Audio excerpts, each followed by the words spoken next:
সরবরাহ সংকটে ব্রাহ্মণবাড়িয়ার আশুগঞ্জ মোকামে চড়া চালের দর আর লোকসানের অজুহাতে খাদ্য গুদামে চাল কম দিচ্ছেন চালকল মালিকরা।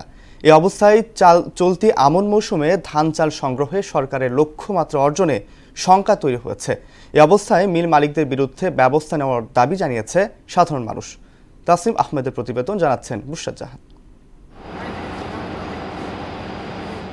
আশুগঞ্জের মেঘনা নদীর তীরে পূর্বাঞ্চলের সবচেয়ে বড় ধানের মোকাম। এখান থেকে ধান কিনে চাল তৈরি করে সরকারি গুদামে সরবরাহ করেন স্থানীয় চালকল মালিকরা। চলতি আমন মৌসুমের ধান চাল সংগ্রহ অভিযান শুরু হয় 17 নভেম্বর। আতপ ও সিদ্ধ মিলিয়ে এবার লক্ষ্যমাত্রা 13,068 মেট্রিক টন। ইতিমধ্যে 11,976 টন চাল ক্রয় করা হয়েছে। কিন্তু ধানের সংকটে লোকসানের অজুহাতে গুদামে চাল কম দিচ্ছেন মিল মালিকরা। আশুগঞ্জ বন্দর আইসা আমরা বাজারটা একটু কম, তো এই হিসেবে আমরা ব্যবসা তেমন বেশি হয় না। সরকার বর্তমানে আমন সংগ্রহের রেট দিয়ে রাখছে 47 টাকা সিদ্ধতে কেজি, কিন্তু আমাদের চালের ভর্তা সর্বনিম্ন হইলেও 54 টাকা 55 টাকা ভর্তা হচ্ছে। ধানের আমদানি কম, চাল নিতেছে না। সরকার যে রেট দিচ্ছে এই রেটে আর গুদামের রেটে মিল নাই।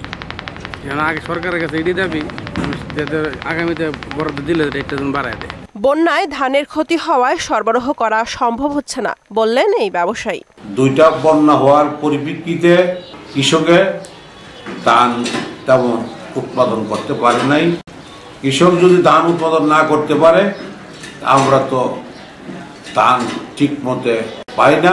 উপজেলা খাদ্য কর্মকর্তা জানান, চুক্তি অনুযায়ী গুদামে চাল না দিলে শাস্তিমূলক ব্যবস্থা নেওয়া হবে। যে সকল মিলার আমাদের সাথে চুক্তি সম্পাদন করে নাই তাদের বিষয়ে আমাদের খাদ্য মন্ত্রণালয় এবং অধিদপ্তর থেকে যে নির্দেশনা আসে, প্রতি সিজনের পরেই নির্দেশনা আসে, তাদের বিষয়ে শাস্তি আরোপ করা হয়। এবার প্রতি কেজি সিদ্ধ চাল 47 টাকা, আতপ 46 আর ধান সংগ্রহের মূল্য ধরা হয়েছে 33 টাকা কেজি দরে।